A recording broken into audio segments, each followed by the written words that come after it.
We are so thankful to have all of you here today, and this is such a special day for those of us who listened to Top 40 music when we were growing up, who worked in Top 40 music, who worked here at the great Jet Fly. This is a very special place, and the fact that some folks have gotten together in recent years to get this station back on the air and also to restore it as the National Top 40 Radio Museum is really something that makes us all very happy. This is the soundtrack of our lives here. And it's something that all of us just can't seem to shake. We all have this love for the music of the 50s, 60s, 70s, the songs that we grew up with, and the guys and ladies who played it on the air for us, as well as the artists who were on those records. And a couple things I want to mention as we get started today. As you may know, Mike Love and the Beach Boys are performing in Chattanooga tonight at the Tivoli. Mike has a new CD, Reason for the Season, so tonight's show is a combination of Beach Boys hits and also some Christmas songs. And so Mike has been... So Mike and his wife Jackie and Tim Bonhomme, I hope I said it sort of right. That's right. Thank you. They have been kind enough to take a little time out from their trip from the Ryman Auditorium to the Tivoli to stop off here in beautiful downtown Tiftonia to be a part of this presentation. It'll always be Tiftonia to me. And speaking of the Beach Boys and Mike, you know, for more than 50 years they have been keeping the summer alive. And tonight at the Tivoli Theater they'll be keeping Christmas alive. The presence of Mike here today celebrates one of the best partnerships in the history of the entertainment business. And I'm talking about the partnership between this group you see here behind me, the radio folks, and the artists, and those around the nation who are being honored in this Top 40 Radio Museum. Those of us who worked in the heyday of Top 40 Radio provided the soundtrack for so many young Americans who still love rock and roll music. And the Beach Boys created and performed a large portion of that soundtrack. I got to be honest with you. Each day, a lot of records arrived in the mail at this radio station. Where's Johnny? Now, you remember. I mean, I remember. These DJs would be inundated with records coming in the mail each day. But when a Capitol Records envelope arrived with new Beach Boys hit stamped on the front, you opened that one right away. Yep. There's no sense making people wait to hear a future classic. And we all remember that beautiful orange and yellow Capitol Records label. This radio station did not even want to wait 10 minutes to share a new Beach Boy record with listeners. Why deprive them of a song that would make them smile? The first time we heard California Girls, we wanted to hear it again. First time we heard Good Vibrations, we knew it would be in hot rotation very soon. Radio stations, I remember, played Help Me Rhonda over and over and over the day it came out, and no one complained about that. Their library of hits is so massive that masterpieces like Darlin' sometimes get overlooked. It's kind of like a favorite football team of mine. The Beach Boys' second string hits are better than most groups' first string. Yep. I didn't say anything about Alabama. Tennessee right there. That was very subtle reference. So this group and this museum reflect a partnership that has served both sides so well. We could not have done this, all of this, without the Beach Boys and other talented artists who made the music. And as the Beach Boys well know, they could not have done it without you all here, the people who played those songs and transmitted them to listeners around the nation. From the small-town 500-watt radio stations to the 50,000-watt giant that inhabits this building, you all have shared the music that have made the memories, and that's why we're paying tribute to Top 40 music. The music that we play here defined our vacations, our teen romances, our breakups, our losses, our victories. It's every song you hear brings back a memory. And I wonder sometime if Mike Love even knows how much time you spent under our pillows each night. When we were hiding those little transistor radios, keeping it just loud enough so we could hear the music, but just soft enough so our parents wouldn't make us turn it off. That's how it all started right there. And by the way, my transistor never got confiscated. I figured out just the right volume to get away with it. So on behalf of WFLI, the great Jet Fly, all of its disc jockeys who came before and after me, and the National Radio Top 40 Hall of Fame, I am honored to introduce our very first guest and the guy who's going to unveil our first group of Hall of Famers. Please give a great Chattanooga welcome to Mike Love. All right. Yeah.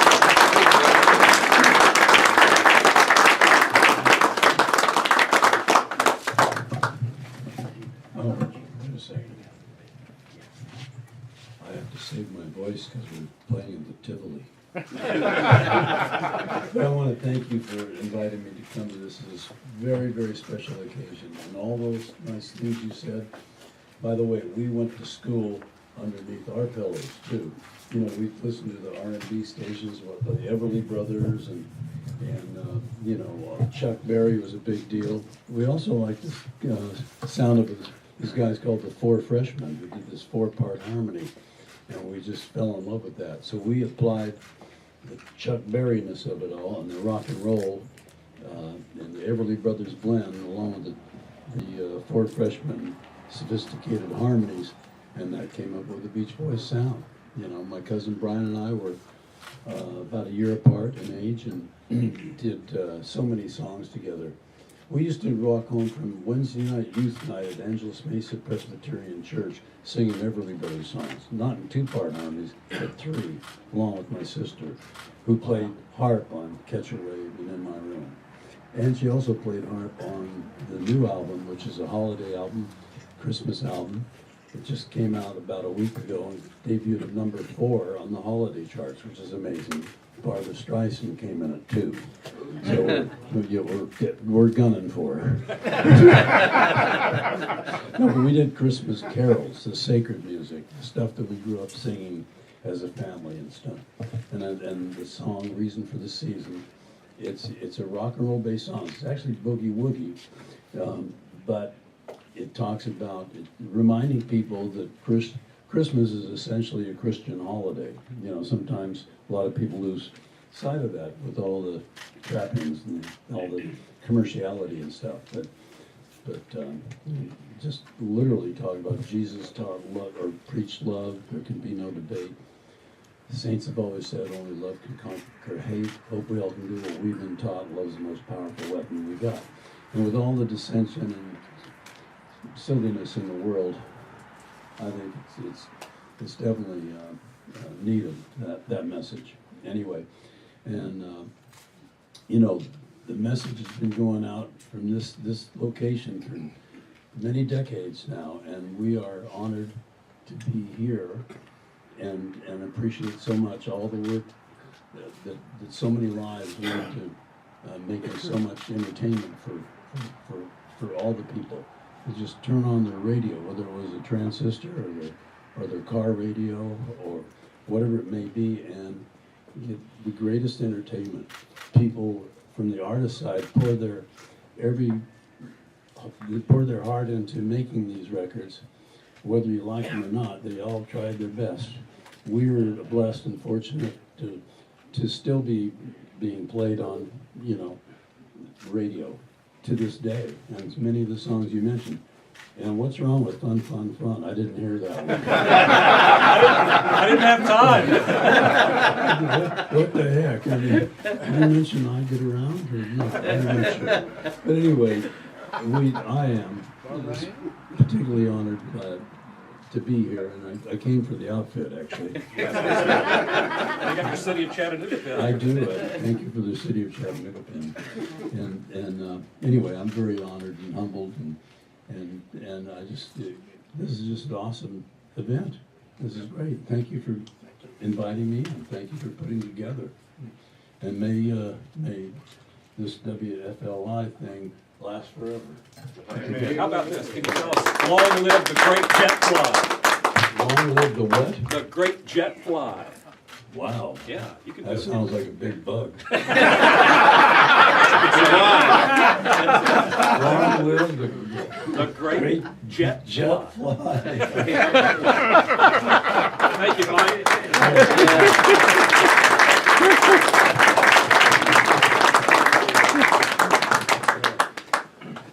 For those of you who aren't familiar with the Top 40 Radio Museum concept, I just want to explain just briefly what we have inside and how it started with an idea. A lot of these guys up here and Betty Benz. Is Betty here today? No, she has a little under one. Oh, Betty Benz is the daughter of the gentleman who created all this back in 1961. Betty had hoped to be here today, but several people got together and decided, we would comment from time to time when touring this radio station that things had been preserved so well it seemed like a museum. The old tape machines, the turntables, the carpet, there are all kind of things that really hadn't changed much since the 1960s and 70s.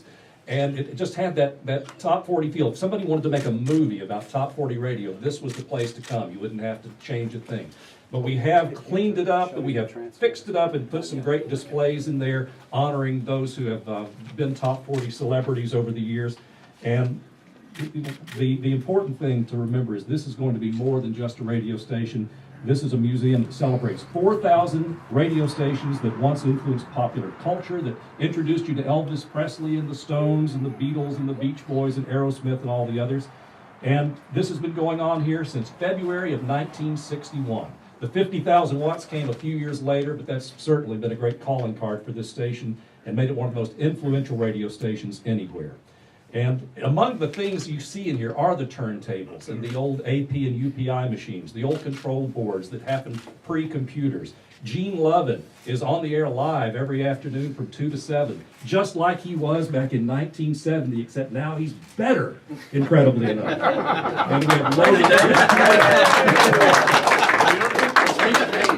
And we have Logan Carmichael and Jack Rowland and Evan and all the other great people who are forming the air staff here.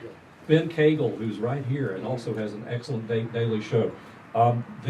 Probably the highlight of my career here was as an 18-year-old disc jockey changing the power on the enormous transmitter you'll see in this building here, because I had never changed a light bulb, and then suddenly they told me I was qualified to change the power on a 50,000 watt transmitter. And it is a monster, but it is something that's really a 20th century landmark. So in the days and weeks and months to come, we're going to be having events here. We're going to be giving tours, dinners. This is really going to be, we think, an attraction for people from around the country to see what Top 40 Radio is all about. Some great exhibits and video productions have been displayed here, and many people have worked very hard on this. So, unless there's anything else, Yes, there's one other. go right ahead. Marshall Bandy, who was very much a part of this. One other thing that I think that it's important to mention, we hope to put on a syndicated show so that there is a top 40 show broadcast from the National Top 40 Radio Museum to hundreds of radio stations all across the United States with one primary purpose, in addition to helping the underwriters that might underwrite it, is to promote the scenic city all over the nation. It's a wonderful opportunity for us to promote the scenic city through this museum. So that's the other thing that is important about what we're doing. Very good. Thank you, Marshall. Yes, so we're going to do a ribbon cutting to officially open the National Top 40 Radio Museum. And when we finish with that, we're going to ask Mike to come in, and he's going to unveil our first inductees into our National Top 40 Radio Hall of Fame. So Evan, if you will.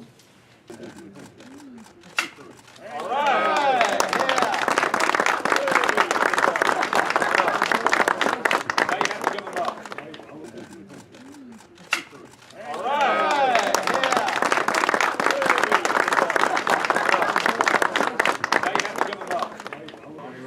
The three that Mr. Love is going to unveil is the three that was voted on by the current board. All other inductees from the National Top 40 Hall of Fame will be done on a national level.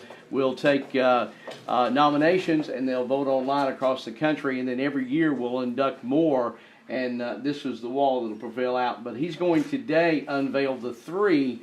There's an induction, and after he does that, you'll understand why these first three need to go in. So Let's find out who they are. Are we ready? Yeah. I don't want to do this incorrectly. Whoa, that's nice. Dick Clark, Wolfman Jack, and Casey Casey.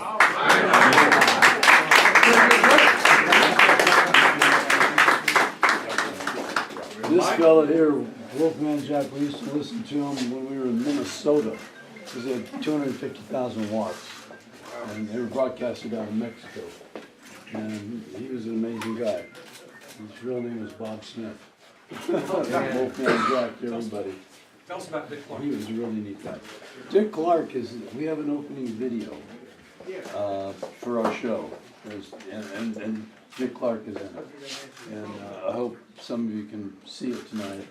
He was an amazing person. In fact, he was so smart and so personable and but he was so knowledgeable. I mean, there's millions of stories about Dick Clark. However, we were on the show many times, but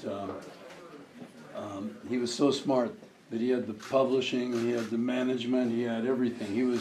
They actually had legislation to keep him from gobbling up the whole industry. But he was a brilliant and wonderful guy. Always so nice to everybody. He's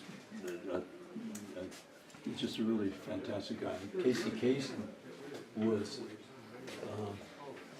an amazing person as well. We met him later in his career, but he played all our records along with so many others, and you know he was just a fixture in L.A. Came to sort of a sad ending, sadly, but that doesn't mean that he wasn't great at what he did. So we have a lot of, the Beach Boys have a lot of gratitude and appreciation for all these three guys who are the icons of their day. And so many millions of us remember these guys. And, their voices were so memorable, part of our lives growing up, and part of our careers.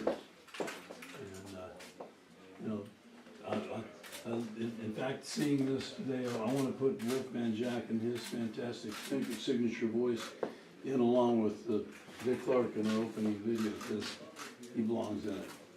And there's nobody like him. You know, he was great. Anyway, this is a great start. And there's many other. I think Cousin Bruce is going to be jealous when he sees this.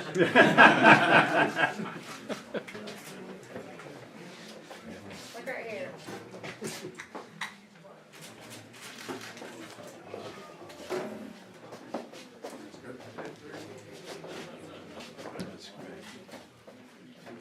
Well, Mike, on behalf of everybody involved with this has made our grand opening more special than we could ever dream. And we really appreciate you being a part of this. This is special, and thank you for putting all the effort into it. We're going to ask Ben, Mike you to and go Mike and do a look over quickie here. live radio interview with us, and then we can let you go to your show. Good deal. All right. God bless you. Thank you. Thank you very much. Pleasure to meet you. Thank you.